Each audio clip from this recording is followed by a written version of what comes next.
Stephen Roach, thank you very much for joining us today and for giving so much of your time. Your expertise in global economics has led to a number of books, including one that you authored in 2014 called Unbalance, the Codependency of America and China. Some time has passed since then, so what do you think the conditions are that have shifted the balance between the two nations?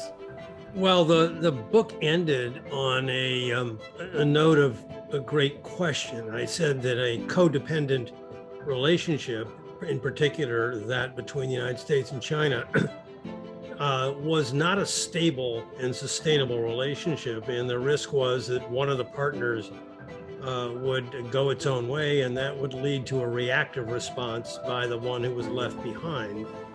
And as China has rebalanced and the U.S. Was sort of left in the dust, the scorned partner, the United States, just lashed back, and we saw a very destructive trade war during the past 4 years that unfortunately looks like it is continuing in the early months of the Biden administration. As you know better than most people, there's been calls on both sides, not only the Americans but also the Chinese, to decouple. How real is that threat of separation? Should we imagine it as one side unhitching their wagon from the other? And what would you say would be the consequences, not only politically, but also socially?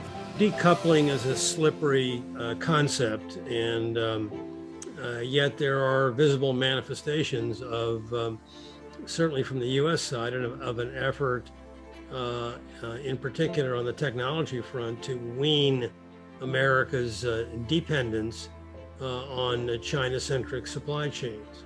The aggressive posture toward Huawei and its multitude of suppliers, both in China and elsewhere around the world, is a case in point. There is a view, unsubstantiated, of course, that Huawei poses an enormous existential threat to the integrity of America's telecommunications platform, now and in a future dominated by 5G technology. There's no verification of that intention, but in the case of the United States and its security community, it's move now and rationalize or explain later. I think that's a dangerous approach. Supply chains have been critical in linking not just the U.S. and China, but the U.S. and China to a multitude of other nations around the world. It's taken years to construct the supply chains of the current globalization, and disentangling them or decoupling them would be a very painful outcome. So we have to move very carefully and adjudicate the validity of the reasons for moving down this path of decoupling before we just embrace it without much thought.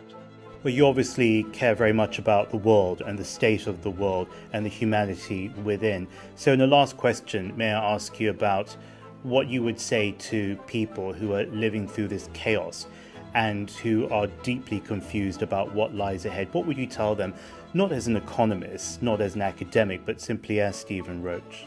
Well, it's a thoughtful question, and the easy answer that I think you hear from politicians is we are a resilient race. We've been through this and time again, and we've always bounced back. And you look at economic numbers, they show a precipitous collapse during the lockdown, a very strong bounce back on reopening.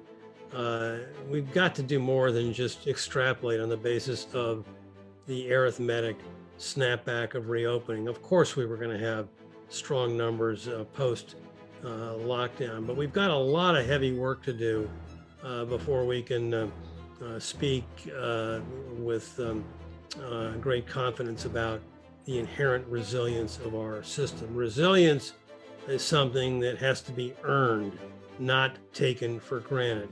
And the lessons of still vast swaths of poverty afflicting the developing world that are taking such a devastating toll on strong countries, potentially strong countries such as India, are a worrisome reminder of what we need to do to make our systems more resilient in the future. And we're a long ways away from that. And we have to think long and hard about resilience in a still a world still afflicted by potentially devastating inequality.